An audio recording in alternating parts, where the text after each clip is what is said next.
जलवायु परिवर्तन हो रहा है और इसलिए ऐसे पैरामीटर जो आमतौर पर किसी विशेष क्षेत्र से संबंधित नहीं होते हैं, नाटकीय रूप से बदल रहे हैं। पूरे उत्तर पश्चिमी क्षेत्र में 24 से 25 मई की रात को हुई बारिश और आंधी तूफान ने जनजीवन को प्रभावित किया। ये काल बैसाखी हो सकती है जो देश के पश्चिमी हिस्सों में आमतौर पर प्री मानसून की घटना को पैदा कर रहा है। अब आप सभी के मन में एक सवाल उठ रहा होगा कि आखिर ये काल बैसाखी किस चिड़िया का नाम है।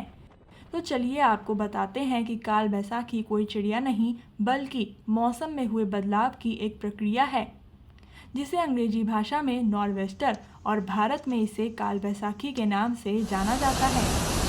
नॉर्वेस्टर एक ऐसा भयंकर तूफान है जो मुख्य रूप से पूर्वी भारत में आमतौर पर पश्चिम बंगाल, उड़ीसा, असम, झारखंड और बिहार तथा बांग्लादेश में अप्रैल और मई में प्री मानसून सीजन के दौरान आता है।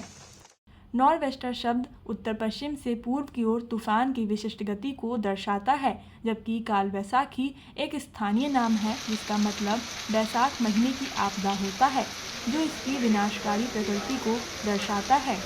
आसान भाषा में कहें तो बैसाख के महीने में मौसम में अचानक से होने वाले बदलाव को ही काल बैसाखी कहा जाता है। ये मौसम का एक ऐसा पैटर्न है जो गर्म और ठंडी हवाओं के टकराने से होता है। काल बैसाखी वाला पैटर्न लगभग हर साल होता है, लेकिन ग्लोबल वार्मिंग के कारण हाल के वर्षों में इसके खतरे बढ़ रहे हैं। काल बैसाखी के दौरान तेज हवा, बारिश और ओलावृष्टि के कारण कई नुकसान होते हैं, जिनमें जान माल की हानि शामिल है। ये तूफान अचानक आते हैं और थोड़े समय के लिए रहते हैं, जिससे फसलें खराब हो जाती हैं, बिजली के खंभे गिर जाते हैं, पेड़ उखड़ जाते हैं और मकानों को भी नुकसान होता है। अब चलिए विस्तार से आपको बताते हैं। पहला, तेज हवाएं। नॉर्वेस्टर शक्तिशाली सीधी रेखा में चलने वाली हवाएं पैदा करते हैं, जो अक्सर 100 किलोमीटर प्रति घंटा से अधिक होती है, जो कुछ मामलों में डेरेचो की विशेषताओं से मिलती जुलती है। डेरेचो टॉर्नेडो के समान एक हवा का पैटर्न है, जिसमें टॉर्नेडो की घुमावदार हवाओं के विपरीत हवा एक सीधी रेखा में चलती है।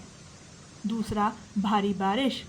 काल बैसाखी या नॉर्वेस्टर तूफान अचानक तेज बारिश लेकर आते हैं, जिससे जलभराव की समस्या आ सकती है। कल देर रात करीब 2 बजे दिल्ली एनसीआर में भी ऐसी ही बारिश देखने को मिली। तीसरा, ओलावृष्टि और बवंडर। कुछ नॉर्वेस्टर ओलावृष्टि या कभी कभी बवंडर भी पैदा करते हैं, जिससे उनकी विनाशकारी क्षमता और बढ़ जाती है। आपको बता दें कि 25 मई की रात दिल्ली एनसीआर में तेज हवा और गरज चमक के साथ हुई बारिश की गतिविधि प्री मानसून वेदर सिस्टम से जुड़ी घटना हो सकती है। कई कारक एक साथ काम कर रहे हैं, जिसने पूरे वेदर सिस्टम को जम्मू कश्मीर से दिल्ली एनसीआर और यूपी के कुछ हिस्सों में ला दिया है। अब सवाल ये कि आखिर बारिश होने से पहले हमेशा तूफान क्यों आते हैं?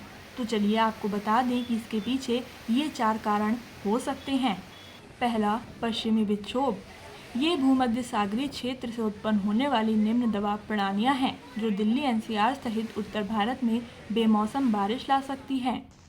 मई में ये मौसमी सिस्टम स्थानीय गर्मी और नमी के साथ मिलकर तूफान और भारी बारिश का कारण बन सकते हैं।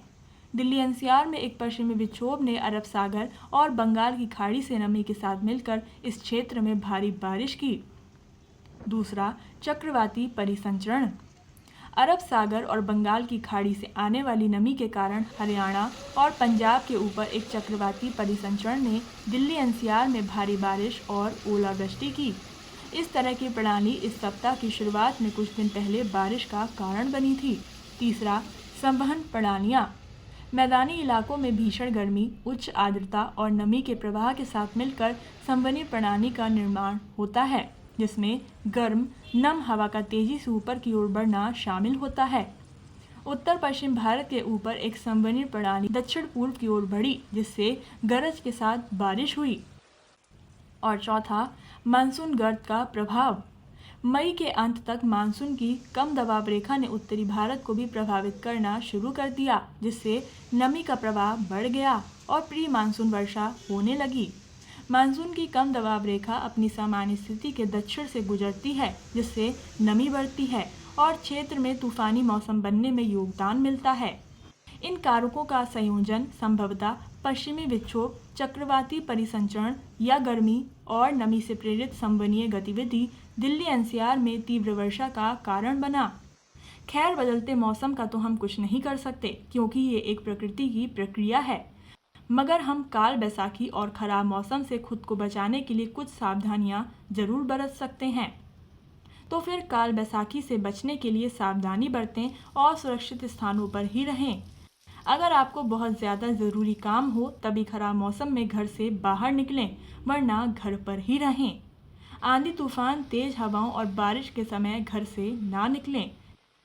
खासतौर से ऐसे समय में खुली जगह और खेतों में जाने से बचें।